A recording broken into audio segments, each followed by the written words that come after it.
Vamos a ir a la palabra segunda de Timoteo, capítulo 1, versículo 13 al 14. Amén. Y su palabra dice así: retén la norma de la sana palabra que has oído de mí en la fe y el amor en Cristo Jesús. Guarda mediante el Espíritu Santo que habita en nosotros el tesoro que te ha sido encomendado. Amén. So, el título de este mensaje es el mapa de la fe, de la confusión a la claridad. De la confusión a la claridad. Quiero que le presten atención a esa palabra confusión, a ir hacia la claridad, para entender muy bien el por qué quiero que todos nosotros utilicemos como fundamento doctrinal y de apoyo también para nuestro fundamento la Confesión Bautista de 1689. Rápidamente, ¿por qué Bautista? La razón por la cual se usa el nombre Bautista es porque nosotros bautizamos en el momento de conversión. La mayoría de las personas, después de que Martín Lutero llevó a cabo su reforma con la Iglesia Católica en sí, Martín Lutero en el 1517, muchos piensan que él inició una nueva religión y no fue así. Martín Lutero lo que quiso era reformar la Iglesia Católica. Él no quiso cambiar la Iglesia Católica. Él era un monje de la orden dominica, ¿ok?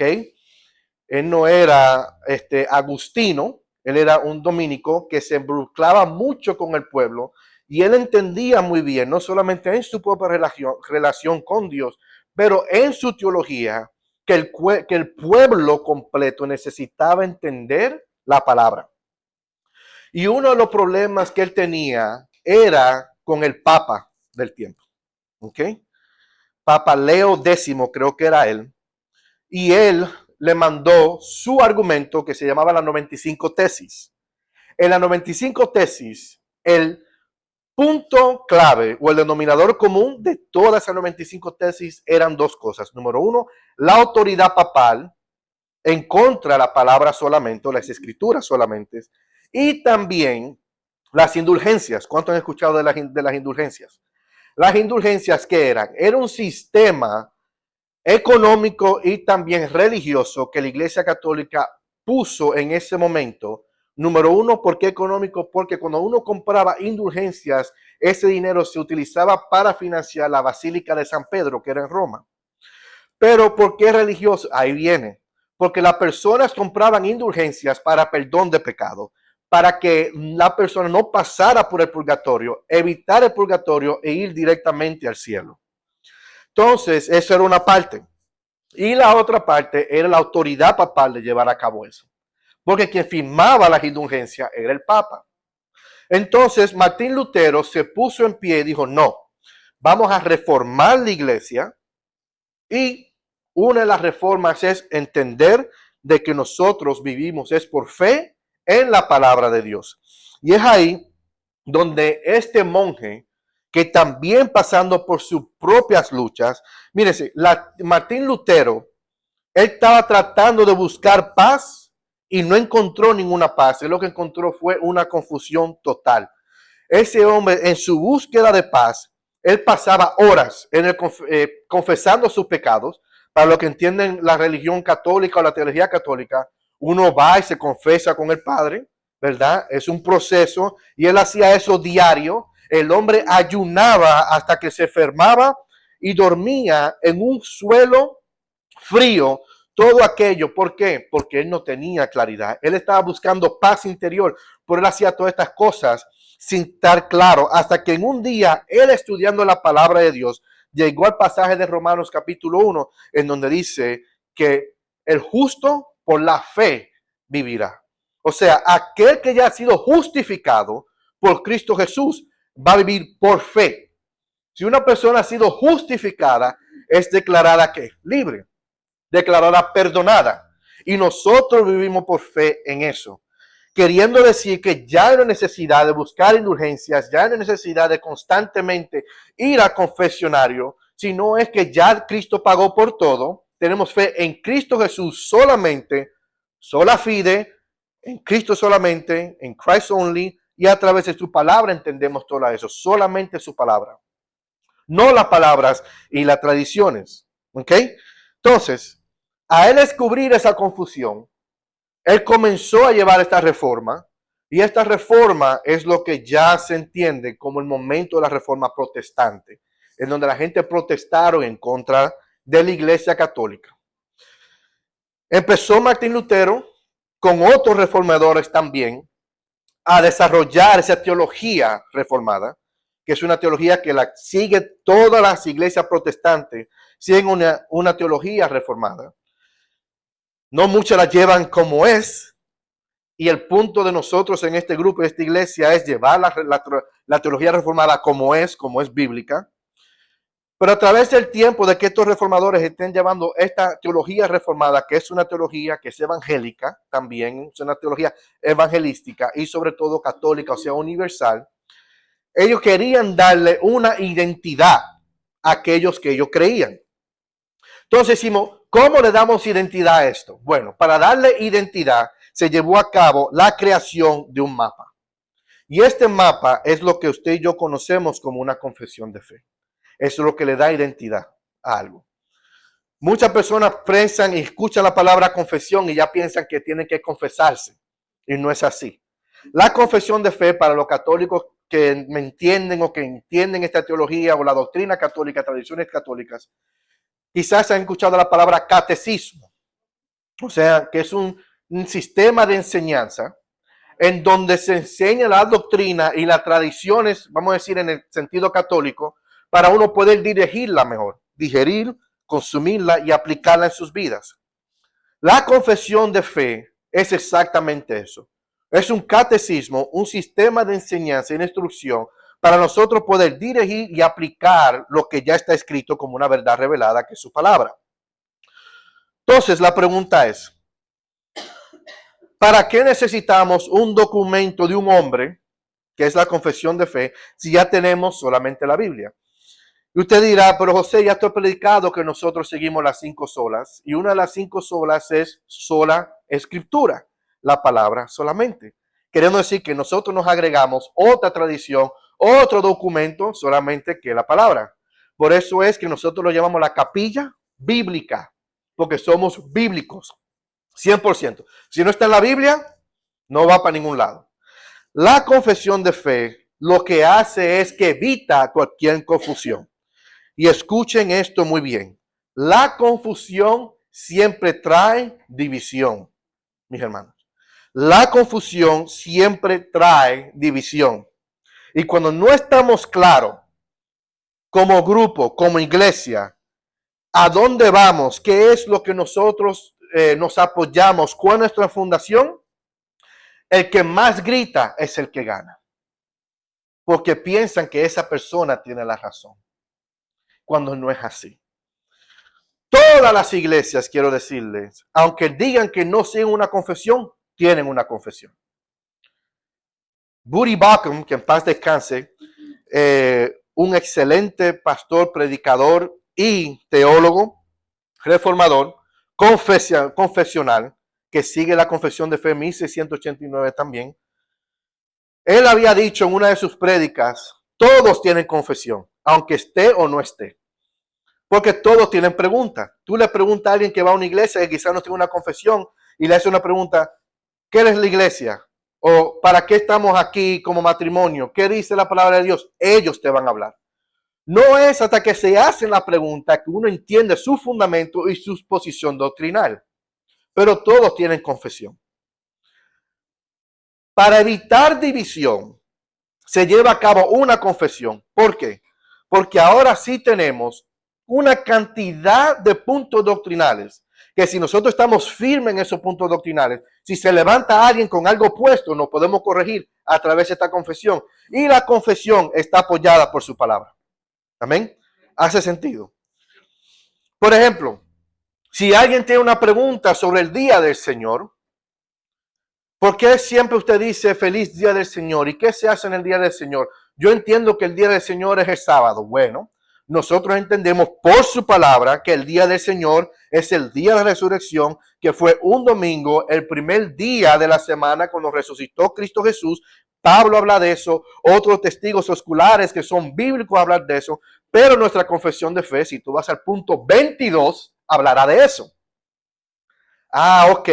Bueno, ¿qué tú hablas sobre la libertad cristiana? Bueno, la libertad cristiana se expresa muy bien en el libro de Romanos y sobre todo la libertad de conciencia, porque hay personas que van a tener preguntas sobre el consumo de alcohol o no, de música secular o no, de quizá que si yo fumo o no. Muchas personas tendrán preguntas de eso, pero ¿qué dice la palabra de Dios? Bueno, hay un punto 21, que habla sobre eso. Eso evita cualquier confusión y nos mantiene unidos. Porque si se levanta alguien con un pensamiento contrario, no a lo que dice el grupo, no lo que dice la iglesia, pero lo que dice la palabra de Dios, ya podemos corregirlo a través de la confesión. Y eso es lo que hace, es un mapa. ¿Ok? Ahora bien, confesar no es admitir una culpa, es decir, en voz alta, esto es lo que Dios dice. Es eso lo que es. Nos ayuda a decir en voz alta qué es lo que dice Dios. La confesión es el mapa que nos ayuda a no perdernos en el terreno bíblico. Como leímos nosotros en esta mañana, en el Salmo 119, versículo 105, tu palabra es lumbrera a mis pies, que guía mis caminos. Entonces, si yo entiendo que tu palabra es quien guía mis caminos, bueno, la confesión de fe nos ayuda a digerir eso para tener un mejor, para poder navegar mejor a través de este terreno. Amén. Ahora bien, como base bíblica, yo quiero utilizar el pasaje que leímos al inicio, que es 2 de Timoteo, capítulo 1, versículo 13 al 14. ¿Qué es lo que dice este documento o esta carta? Pablo está preso y él está escribiendo esta carta a Timoteo, que es un joven pastor.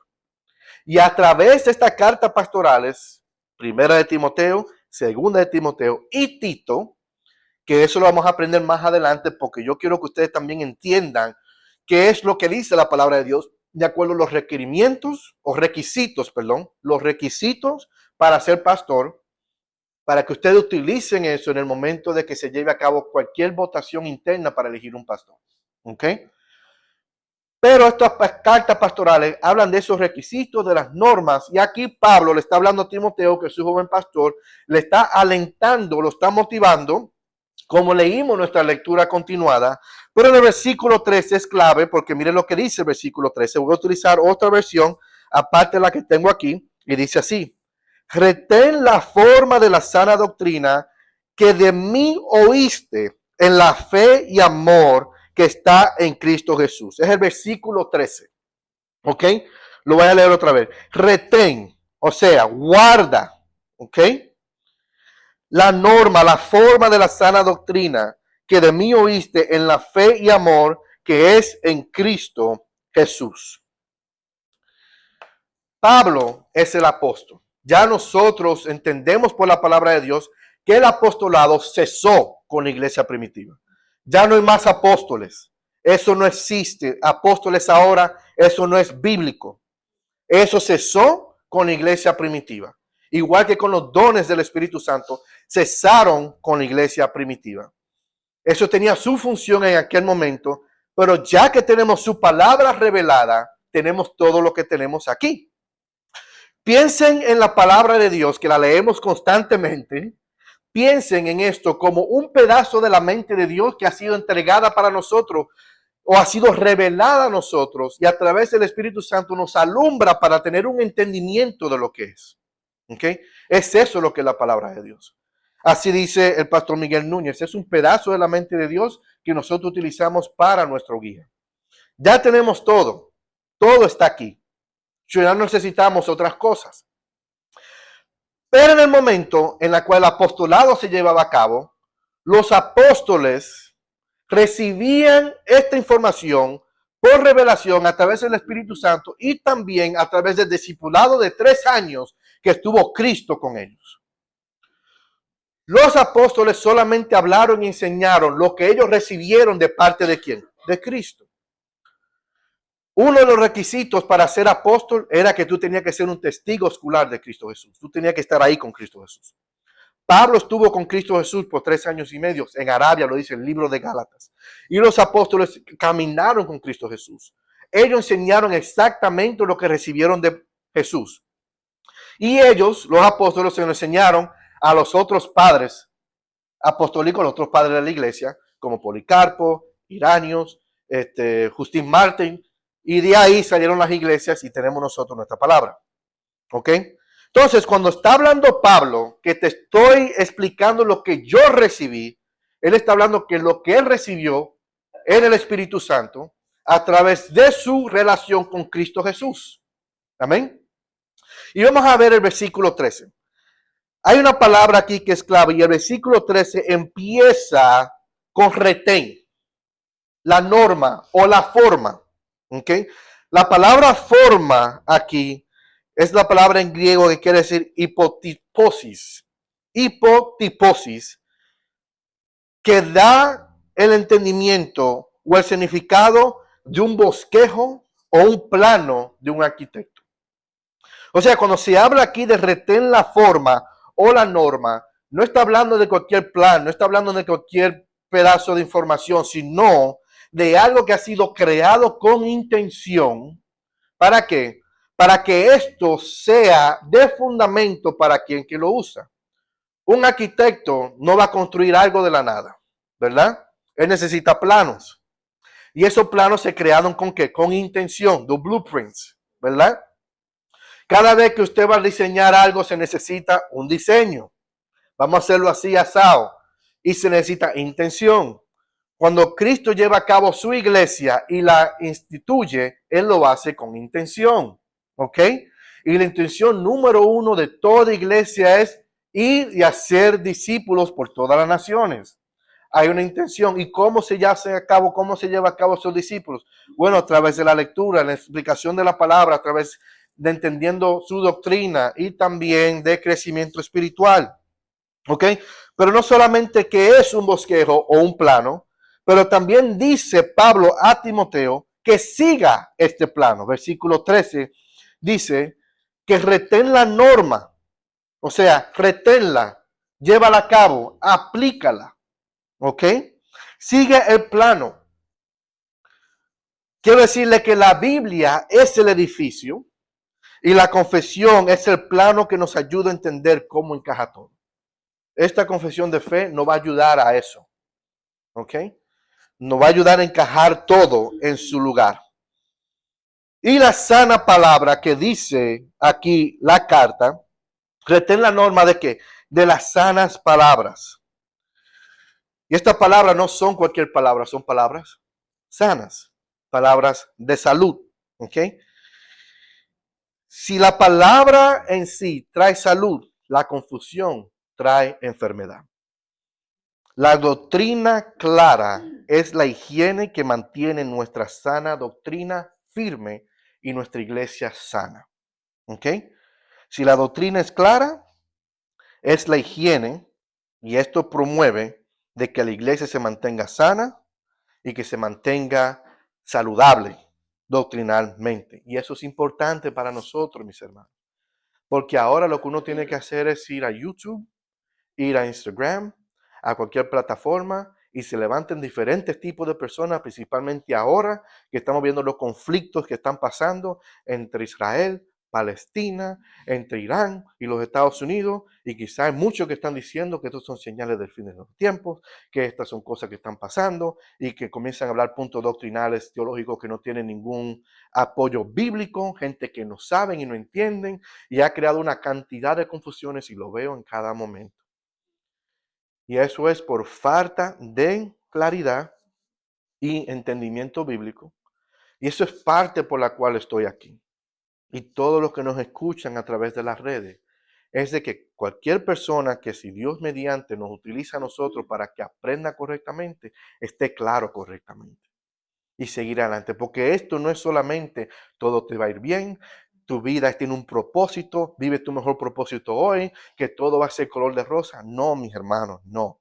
Esto es en toda faceta de la vida, en los momentos difíciles y en los momentos fáciles, en los momentos de altas y de bajas. Sabemos que aprendimos la semana pasada que la vida no es lineal, Tiene sus altas y sus bajas. Y saber navegar a través de su palabra nos ayuda a reflejar esa imagen de Cristo Jesús en nosotros. Amén. Pero continúa el versículo. El versículo dice, retén la norma de la sana doctrina, o retén la forma de la sana palabra que has oído de mí,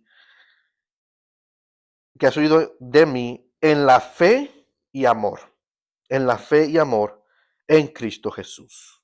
Amén. En fe y amor.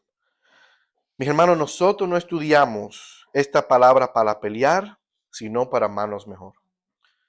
Quiero que entiendan eso, todo lo que nos están escuchando, todas las personas. Nosotros no estudiamos la palabra para debatir, para pelear, sino para amarnos nosotros mejor. Nosotros hemos leído en el Salmo, creo que lo leímos no hace mucho tiempo, hace quizás 3 semanas atrás, y también a través de la Biblia lo vamos a ver. La palabra de Dios dice que si está en ti mantener la paz, mantén la paz. Sigue la paz, busca la paz, manténla. Personas tratan de pelear con otros teológicamente para ganar likes. Cuando no se trata de ser un jonrón, sino se trata por lo menos de llegar a primera base con la persona. Vamos encaminando poco a poco. No, porque yo tengo otro punto doctrinal. Amén. Pero vamos a nosotros por lo menos dialogar juntos. Y no trate de ganar el no, vamos a caminarlo. ¿Conoce la verdad? Sí, porque conocemos la sana doctrina. ¿Tenemos una base doctrinal en la confesión de fe? Amén, sí lo tenemos. Pero para otros quizá no lo tienen, pero Dios no puede utilizar a nosotros para encaminar a esa persona, pero no con pelea, sino con amor. Amén. E internamente, esto también debe de traer atención, porque van a haber puntos que quizás no estamos de acuerdo en nuestra carne y en nuestro entendimiento, pero la palabra de Dios hay que obedecerla. ¿Entiendes? Y si la palabra de Dios hay que obedecer, entendemos que este es Dios hablando con nosotros. Bueno, Señor, no lo entiendo ahora, no sé por qué, pero Señor, a través de tu Espíritu Santo, ayúdame a entenderla y aplicarla a mi vida. Amén. Quiero que sepan que la verdadera unidad no viene de ignorar la verdad, sino de estar de acuerdo con ella. ¿Ok? Esa es la verdadera unidad. Y para terminar, ¿cómo vivimos esto en el día de mañana? ¿Cómo vivimos esto de ahora en adelante? Bueno, quiero que entiendan, número uno, que este estudio no es solamente para la cabeza, para los líderes de cualquier iglesia o para mí. No, mi hermano, esto es para el diario vivir constantemente. Porque aquí en esta confesión de fe habla de cosas que vivimos nosotros a menudo. Constantemente va a hablar de estas cosas. Y esto es una reflexión de lo que dice su palabra. Nos organiza mejor para podernos navegar. Amén. Hay 3 puntos que quiero hablar. Número 1, esto nos ayuda a nosotros en nuestras decisiones. Amén. Así que no decidas por lo que sientes, mi hermano. No decidas por lo que sientes. El sentimiento puede que cause confusión, nos puede confundir, sino lo mejor es utilizar el mapa de su palabra para ver cómo nosotros podemos navegar a través de cualquier decisión que tenemos que tomar en oración y en su palabra. Amén. Punto número 2, perdón. También esto nos ayuda en nuestras conversaciones. Si alguien le pregunta a ustedes o me pregunta a mí, ¿en qué tú crees? Nosotros en ese momento no vamos a responder con dudas, sino que vamos a responder con certeza porque estamos estudiando un documento que tiene palabras claras para ayudar a nosotros a defender nuestra fe con seguridad y confianza. ¿Ok? No estamos hablando de personas que tienen fe en Cristo Jesús, estamos hablando de personas que están fuera de eso, que no entienden. ¿En qué tú crees? Bueno, yo creo en la Trinidad, yo creo en que en Cristo es Dios, yo creo en la resurrección, yo creo en su cruz, yo creo en su palabra es solamente, yo creo en todos esos puntos. Amén. Y por último, en tu hogar. ¿Se acuerdan en el inicio cuando hablé la palabra catecismo de de enseñar? C. Spurgeon, que en sí los muchachos tienen la Biblia de C. Spurgeon. Él era conocido como el príncipe de los predicadores, confesional, reformado, excelente predicador. Él era conocido como uno de los mejores oradores de Londres del siglo XIX. Y él tenía una iglesia que se llamaba, oh my God, ahora se me fue el nombre de la iglesia. Y en sí, él le puso ese nombre para que no suene como una iglesia en sí. Creo que se llamaba se me olvidó el nombre. Si alguien lo puede buscar en el teléfono, por favor, búsquelo, me lo diga, para que así lo tengan. La iglesia de cómo se llamaba C.H. Spurgeon. Creo que se llama Metrápolis, se me olvidó, pero me lo dicen cuando lo tengan. Él decía lo siguiente. Él decía que la confesión de fe es un perfecto catecismo para todos nosotros, porque nos ayuda a mantener nuestro hogar en orden. Si hay algo que nosotros tenemos que enseñar en nuestro hogar es esto, porque nos ayuda a entender la palabra. ¿Ok? Traerá claridad y la claridad trae paz. Así que papás que están aquí, papás que nos escuchan, enseñen a sus hijos en su casa a través de esta confesión también, que nos ayuda también a someternos a Dios. No por nuestro capricho, sino porque eso es lo que enseña la palabra. Amén. Y cuando hay claridad doctrinal en la mesa, en el hogar, hay unidad en la familia. Amén. Y por último, para concluir, cuando hablamos de la reforma protestante, mis hermanos, acuérdense que esto comenzó con un hombre, Martín Lutero, que salió de la confusión y abrazó la claridad de la palabra. Cuando nosotros seguimos esta confesión de 1689, esta confesión es nuestra herencia, es lo que da la identidad a nosotros, es el ancla para tu alma y un escudo contra cada error. Y como líder de este grupo, como pastor, yo quiero que sepan, mis hermanos, que yo me someto a este estándar. Yo me someto a este estándar para que ustedes puedan juzgar lo que yo enseño. Porque ya ustedes saben que si yo estoy enseñando algo que está fuera de aquí, I'm sorry, pero lo que tú estás enseñando está fuera de aquí. Y ustedes pueden utilizar esto también para probar como filtro de lo que se está enseñando es correcto. Así que para construir lo que estamos construyendo, tenemos que tener un plano claro, un mapa claro, un bosquejo claro, para cuando venga cualquier viento de doctrina, nosotros permanecer firmes. Amén. Amén. ¿Qué tal si oramos? Padre, te damos gracias por tu palabra. Te damos gracias, Padre Celestial, por todo lo que tú has revelado en ella, Señor. Y sobre todo, Señor, por darle, Señor, la inteligencia a estos hombres, Padre, para mantener un mapa a nuestra disponibilidad, que es tu confesión, Padre. Digo que es tu confesión, Padre, porque todo lo que está aquí, Señor, es lo que ya tú has revelado en tu palabra. Ayúdanos, Señor, a retener la forma de las sanas palabras, así como Pablo le había dicho a Timoteo, Padre. Y quita de nosotros, Señor, toda confusión y ayúdanos, Señor, a vivir en unidad en tu verdad. Gracias, Señor, te damos por tu palabra y por estas aplicaciones, Padre. Ayúdanos, Señor, a entender y recordar, Padre, que esto es para nuestras decisiones, para nuestra conversación y sobre todo, Señor, para el fundamento en nuestro hogar. A ti sea toda gloria y toda honra, Padre. En el nombre poderoso de Jesús. Amén y amén. Que el Señor le bendiga en esta mañana. Amén.